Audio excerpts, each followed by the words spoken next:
Es ist soweit, ja. Ich habe es bereits schon mehrfach angekündigt. Wir werden es euch zeigen, ja. Ein ganz spezielles Fahrrad, ein Stereo-Hybrid, 140 HPC mit dem neuesten Neon-Display und natürlich dem Performance Line CX, aber in einer ganz besonderen Version. Und die heißt Action Team. Ich zeige es nochmal komplett. Dahinter ist auch der Chef des Hauses, Nico Ockenfels. Was direkt ins Auge sticht, ist 3x Kashima-Beschichtung. Geht denn noch mehr, lieber Nico Ockenfels? Ja, das Action Team ist schon ein herausragendes Bike. Action Team deswegen, weil das gesamte Rennteam fährt unter anderem dieses Rad, zumindest beim E-Bike-Segment. Aber die Farben, sprich das Silber, Blau und Orange, sind natürlich Farben, die die Marke halt auch widerspiegeln.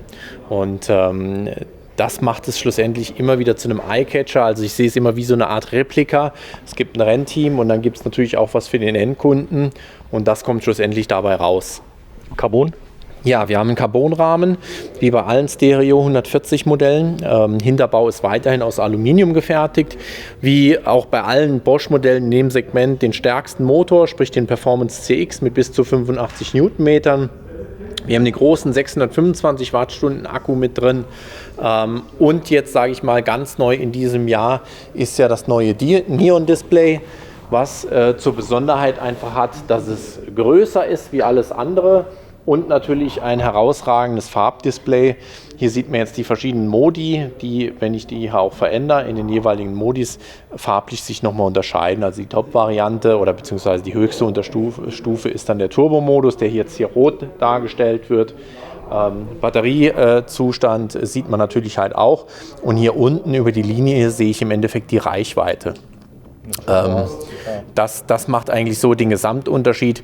Und ja, das Neon-Display zielt natürlich auch darauf ab, dass ich die Navigation noch zusätzlich habe. Ich kann über verschiedene Möglichkeiten Daten einspielen, ich kann selber Strecken halt auch tracken und es ist ein Display, was ich auch mit den Fingern bedienen kann. Ja, also wir haben hier unseren Standort und selbst das geht jetzt per Finger, wo du früher eigentlich immer nur über den Stellhebel navigiert hast.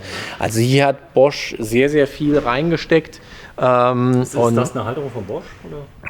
Das ist eine Halterung, ich glaube, dass sie von Cube sogar ist.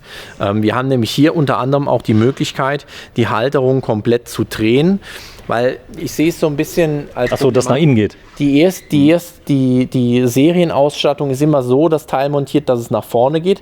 Problem ist, der Punkt hier ist relativ hoch und ich sehe etwas schlechter mein Vorderrad.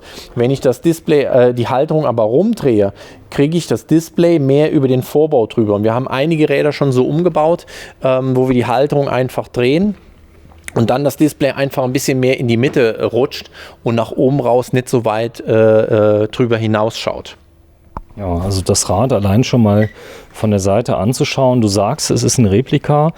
Ist der Rahmen, das ist aber der gleiche? Oder ist es wirklich ein Nachbau? Die Grundbasis ist die gleiche. Replika ist ja meistens wirklich immer, wenn ich Teams habe, egal ob jetzt in welchem Sportart, und ich finde die gleichen Farben wieder, weil ich identifiziere mich mit dem Produkt irgendwo halt auch.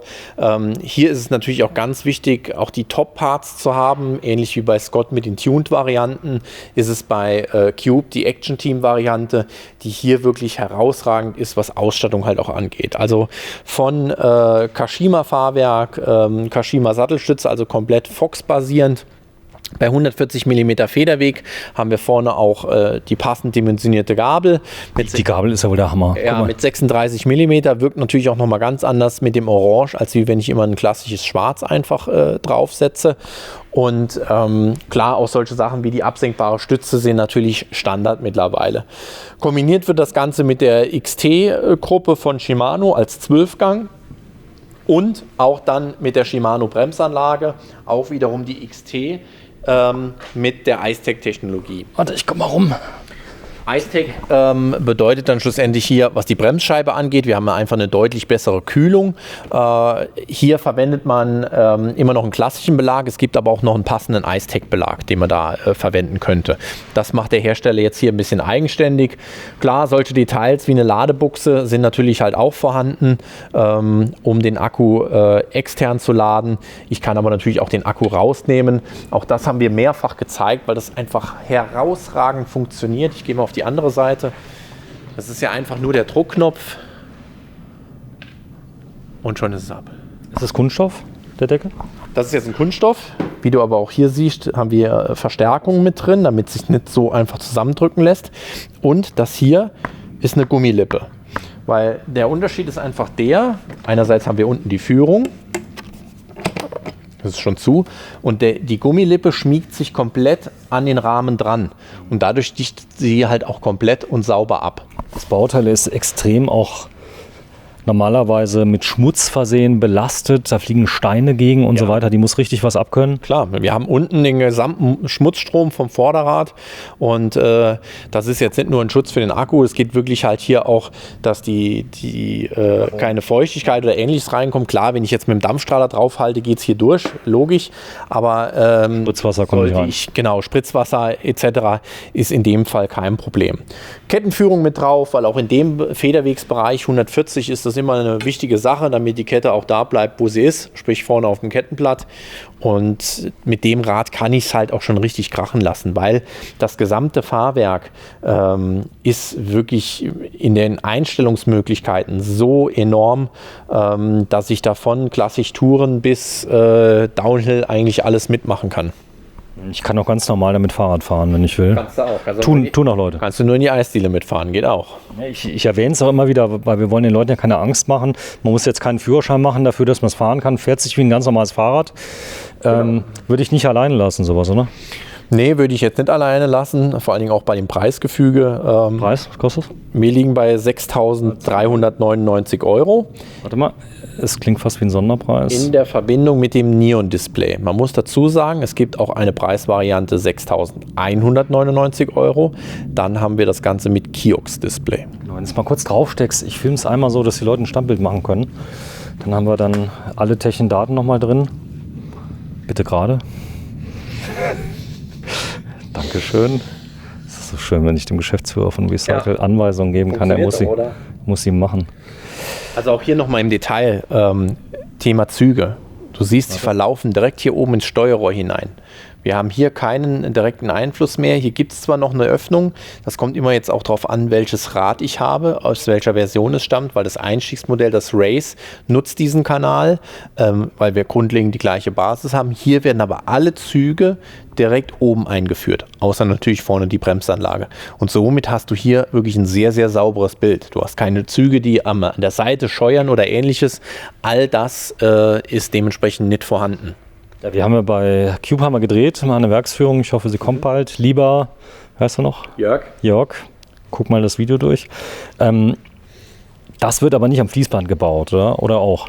Doch klar, also der Produktionsschritt ist hier genau der gleiche. Ob du jetzt ein Einstiegsmodell nimmst oder die High-End-Version, klar ist der Anspruch auch hier ein anderer, aber es ist eine Serienfertigung und der Standard gilt eigentlich für jedes Produkt gleich. Und wir haben bei Cube mit einer der modernsten Produktionsstätten, gerade was die Fertigung halt in Bayern, muss man sagen. Genau, in Bayern. Und ich glaube, dass Cube jetzt gerade aktuell für dieses Jahr auch schon die 3. Produktionsstraße aufgemacht hat. Also da tut sich schon einiges, wenn ich überlege, wie wir vor 10 Jahren dort gewesen sind, hat die Firma bzw. die Marke sich extrem entwickelt. Ja. Genau, wenn du es mal kurz aufs Hinterrad nimmst, dann gucken wir mal nochmal von unten die ganze Sache an. Dann sieht man auch sehr schön nochmal den Kettenschutz, der komplett rundumlaufend ist. Das ist natürlich bei so einer Aluschwinge natürlich immer schön zu sehen, dass die Kette schlägt da von unten drauf. Was meinst du jetzt konkret? Also hier vorne siehst du den Schutz an der Alustrebe? Du bist jetzt genau bei der Kettenstrebe, genau, ich war jetzt beim Kettenblatt vorne. Genau, du siehst es auch von unten, weil die Kette schlägt ja nicht nur von oben, sondern auch von unten und somit ist dieses passende Teil wirklich genau auf diesen Rahmen konzipiert. Also passt dann auch nur bei diesem Bike, passt jetzt nicht bei... Und genial, guck mal, hier ist der Zug, der läuft durch den Schutz. Genau. Das ist doch ein schönes Detail, oder? Ja.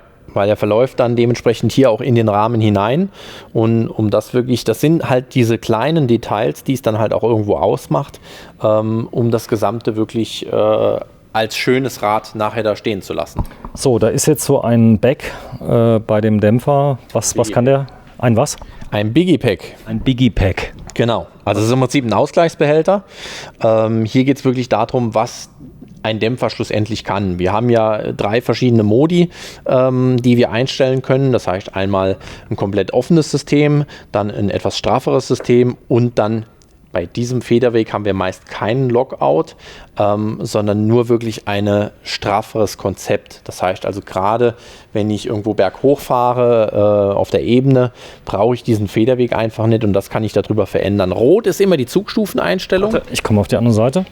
Das heißt, wie schnell federt der Dämpfer schlussendlich halt auch aus. Ne? Da ist ein Drehregler. Genau. Das ist also genauestens gerastet. Du bist gerade mit der Hand davor, deswegen sieht man es nicht. Man hört es jetzt selber nicht. Normalerweise hört man das eigentlich relativ gut, diese Rastpunkte. Aber hier sind sie deutlich spürbar. Und vor allen Dingen halt auch extrem präzise, weil ein Fox-Produkt einfach auch einen sehr, sehr hohen Standard hat. So, ich lasse es krachen. Da ist der Verschleiß da. Reifen und Co. können abgenutzt werden. Du weißt, worauf ich hinaus will. Es gibt eine Versicherung, die nicht nur Diebstahl schützt, und zwar ordentlich schützt, sondern auch den Verschleiß komplett abdeckt. Das heißt also, Reifen ist abgefahren, die bezahlen. Genau. Was weiß ich, die Sattelstütze habe ich zerstört, die wird bezahlt. Ich glaube es kaum. Der Carbonrahmen ist kaputt, der wird bezahlt. Ist das so, Nico? Er nickt. Ja. Also es ist wirklich so, du sprichst es ja an, die Wertgarantie ist die Versicherung, die wir optional anbieten, wenn der Kunde sagt, ich würde gerne mein Fahrzeug irgendwie versichern gegen Diebstahl, Vandalismus oder ähnliches. Aber die Wertgarantie bietet einfach noch viel, viel mehr. Sie bietet halt auch den Verschleiß mit. Und, Bremsbeläge. Genau. All das sind diese Sachen, wie du sie schon nennst. Es kann auch die Ketten, es kann aber durchaus halt auch sein, dass du jetzt stürzt und aus eigenem Fehler quasi was beschädigt hast. Ich mach's selber kaputt, genau, und es ist versichert. Nicht mutwillig in dem Sinn, aber einfach, ich bin gestürzt, der Lenker ist verbogen, der Sattel hat einen Riss. Ich muss aber kein Video mitbringen, wie das passiert. Nein, es ist einfach so, dass dafür die Versicherung halt auch greift und den Schaden dann halt auch ersetzt. Also nochmal, da ist der Verschleiß mit drin, da ist der Diebstahl mit drin, da ist Vandalismus mit drin. Da ist, klar, ich muss es abschließen, muss ein richtiges Schloss vorweisen, da gibt es natürlich einige Dinge. Genau. Jetzt klingt das ja so bei einem 6.000, was kostet das Fahrrad nochmal? 6.399. So, 6.399 €, das ist ein halber Monatslohn vom Nico, der, nee, ein Viertel. Das ist ja so, dass Leute jetzt schnell denken, so eine Wertgarantie, die das abdeckt, das muss doch ein Vermögen kosten. Was kostet sowas bei so einem Fahrrad ungefähr? Also die Konditionen wurden jetzt Anfang Februar verändert, gar nicht mal negativ, weil viele jetzt dann immer glauben, oh, jetzt wird ja dann alles wieder teurer. Die Leistungen wurden auch nochmal minimalst angepasst, aber eher im positiven Sinne. Wir zahlen jetzt bei dem Rad, ich glaube, um die 200 €. Der höchste Satz liegt... Im Jahr? Im Jahr. Der höchste Satz liegt bei 239 € und dann kommen wir zu der Veränderung. Bisher waren nur Räder versichert bis 6.000 €. Ich könnte natürlich sagen, okay, das 8.000 Rad versichere ich mit 6.000 €, dann muss ich 2.000 € später selber tragen. Aber jetzt gehen wir sogar bis 10.000 € und bis 10.000 € kostet das Ganze 239 €. Also nochmal, es geht allein der Carbonrahmen. Ich schätze mal, wenn du den neu bestellst, der hat jetzt wirklich ein schlimmster anzunehmender Unfall. Ich stürze auf einen spitzen Stein mit voller Wucht, mit allem drum und dran. Hält er aus. Es hält er aus. Warte mal. Es hält er aus. Es könnte ja sein, dass das nicht aushält. Also dann ist das versichert. Also es ist eine gute Anlage. Wir erwähnen es deswegen, weil klar, du kriegst eine kleine Provision, die ist natürlich bei 239 €, die kann nicht riesig sein, aber viele sind sauer, wenn sie nicht sagen, wieso hast du mir das nicht gesagt? Denn ich sag mal, es fängt an hier die Gabel oder ich sag mal, das ganze Rad ist weg. Dann überleg mal. Und die Hausrat, das passiert natürlich, wenn es passiert in Italien, ist ja klar. Ja, man muss halt auch, klar, die Hausrat ist das immer das erste Versicherungstool, was man greift, wo auch sicherlich Fahrräder durchaus schon mit inkludiert sind. Aber man muss immer die Leistung halt auch im Detail vergleichen. Und wir reden dann immer noch von einem Unterschied von einem Diebstahl. No? Heißt also, so Sachen wie Vandalismus oder Verschleiß ist ja bei der Hausrat nicht abgedeckt. Dann kommt natürlich die nächste Frage, ohne jetzt ins Versicherungsdetail zu gehen, was ist mit Ausland? Auch das wurde erweitert. Es gilt jetzt für alle EU-Länder die Versicherung bei Wertgarantie. Mit Polen auch. Mit Polen auch. Ja, meine Frau kommt das nicht aus Polen. Also auch das, es gibt wirklich einige Veränderungen bei der Wertgarantie jetzt zum 1.2., die für uns aber alle positiv sind. Und wenn ich den Wert oder sagen wir mal die Summe, wenn ich 239 € einfach zu rechnen, dann was mich das im Monat kostet, für so ein Rad in dem Preisgefüge, oder wir gehen ja sogar bis 10.000 € bei 239 €. Ich glaube, hier liegt der Wert bei 189, 200 € in dem Dreh im Jahr. Laufzeit von dem Vertrag? Ein Jahr. Ein Jahr. Das heißt, ich kann abbrechen, wenn ich nicht mehr will. Aber dann ist ja so, du hast zum Beispiel jetzt eine Inspektion, ein Fahrrad wird gebracht. Was weiß ich, du brauchst 2 neue Reifen hinten. Hinten vorne sind wir schon bei ungefähr 80 €. Ja, je nachdem, wenn du so einen Reifen wie hier drauf hast, dann kostet das Stück halt eher schon mal 60, 70 €. Das Stück. So, da wären wir schon bei, ich sag mal, 130, 140 €. Genau. Dann hat sich rausgestellt, die Bremsbeläge habe ich mal schön abgefahren. Die Kette ist auch nicht mehr so, wie es ist. Kriege ich ersetzt. Kriegst du dann ersetzt. Selbstbehalt? Ja. Nein, gibt's keinen. Gibt's keinen. Grenze nach oben? Gibt auch keine Grenze mehr, auch die ist weggefallen. Also, Wertgarantie heißt das Produkt. Wenn ihr wollt, könnt ihr es beim Nico abschließen. Mittlerweile sogar für Gebrauchträder. Da gibt es spezielle, also am besten mal durchlesen auf der Seite. Warum ich überhaupt Werbung für die mache, ist mir ein absolutes Rätsel. Aber das Produkt ist gut. Also ich glaube, hast du was gemerkt, seitdem wir das erwähnen in den Videos, dass ein bisschen was passiert ist? Ja, die Nachfrage ist einfach danach da, weil viele kennen es nicht. Ne? Auch für ihr gebrauchtes Fahrzeug, da haben wir auch die gleiche Thematik. Nur die Wertgarantie ist für uns einfach der Zusatzbaustein. Ne? Weil wir haben mit der Materie zu tun, das ist unser alltägliches Brot. Natürlich geht es nicht darum, um Versicherungen zu verkaufen. In erster Linie verkaufen wir Fahrräder. Aber was gibt es für Möglichkeiten außenrum?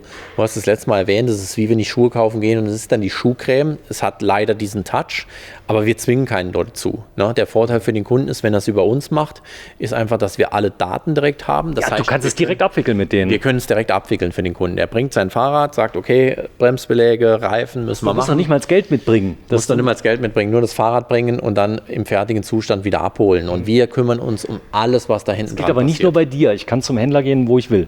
Ja. Der muss auch Wertgarantiehändler sein. Klar, muss ich mir als Kunden nochmal anlegen, wenn ich noch kein Kunde dort bin.